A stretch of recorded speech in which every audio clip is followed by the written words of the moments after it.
Hey there. So I want to kind of show you guys how I make refried beans.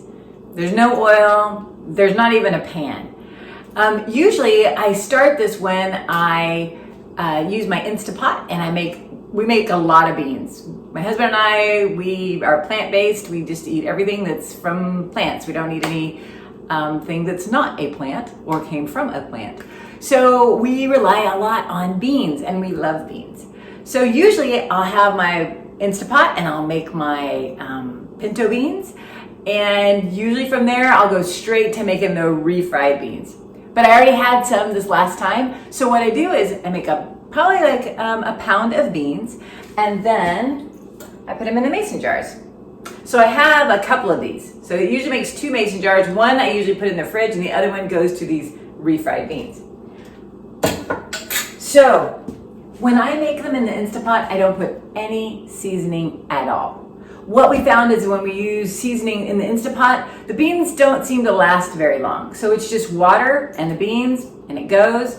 And then when it's all done, I jar up one and usually do the other for this. So today I'm going to just take all this out. I'm not going to use a whole lot of the water, or as they call it, aquafaba, which Sean and I just think means fart juice. Yeah, I've said it.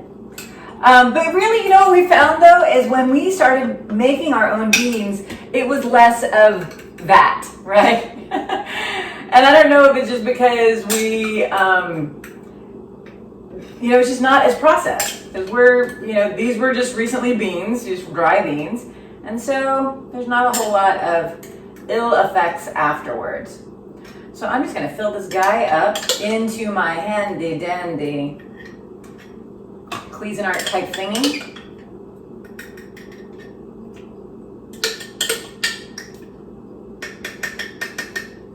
Right on. So I fill that guy right on up, and then I take usually I have some tomatoes here. So this is just some crushed tomatoes from Sprouts, no salt, because we're not big salt people.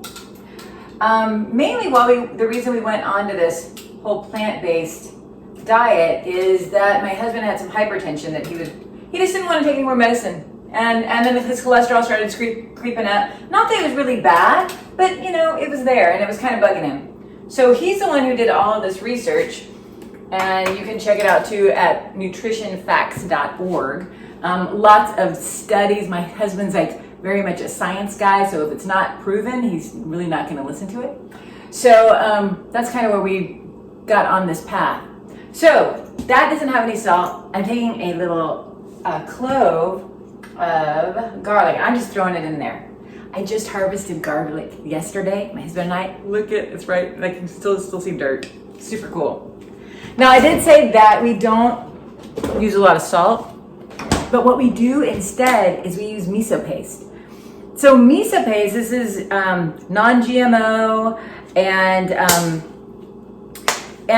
a lot of people think, well, miso is full of salt, and it is, but it isn't.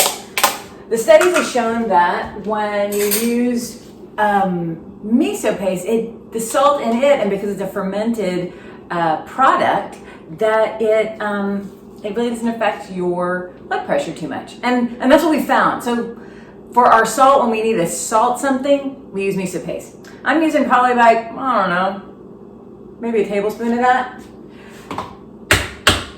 For the tomatoes, I maybe used half a cup, maybe more.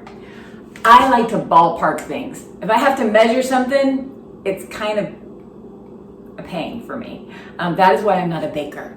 So I like to whip things up. So I've got garlic, some miso paste, and then in my handy dandy drawer here, which you can't see, but I'll take a picture of it so you can, it's just a bunch of spices. I love to use California chili. It's mild. I love to use just a little bit of chipotle. And there's a stuff called arbol chili, and it's kind of a mix of chilies, so it's going to get a little bit of smoky heat to it.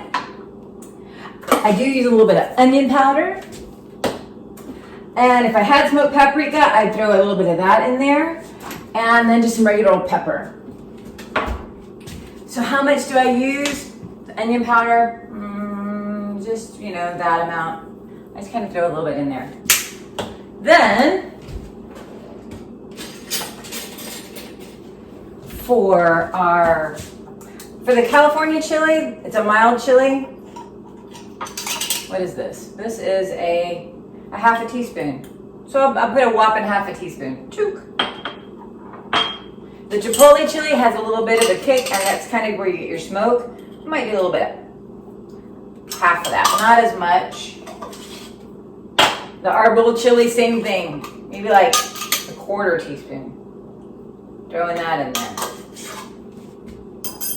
And then pepper, about that much. All right. Okay, hold your ears for a moment.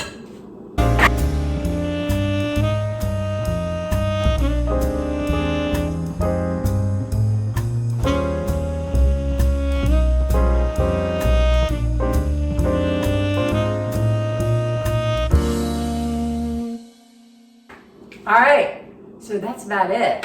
So once I am done with this, then I just put it into a container, and we have lots of containers. So we'll put this into the fridge, and then as we use it to make burritos, or if we want to have a little side for rice and beans and some tacos or something, we'll just pull out of this all the time. Later in another video, I'll show you my refrigerator, and you're gonna go, oh my God, these people are so OCD. But you know what? We eat really good. So I'm just gonna put this in here, and I'm gonna make a burrito, and then we're gonna be out of here. So thanks for tuning in. Hope this was helpful.